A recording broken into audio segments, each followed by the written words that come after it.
Hola chicos, muy buenas tardes. Bien, hoy veremos there is y there are. There is y there are. Comenzamos.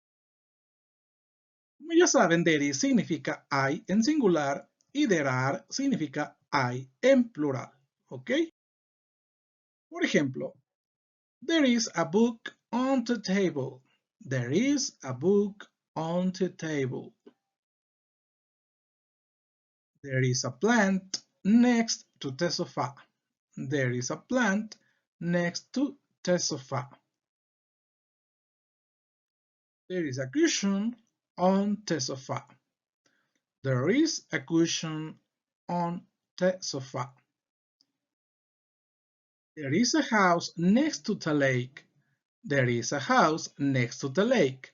¿Te está gustando el contenido? Búscame y suscríbete. Continuamos con la forma plural.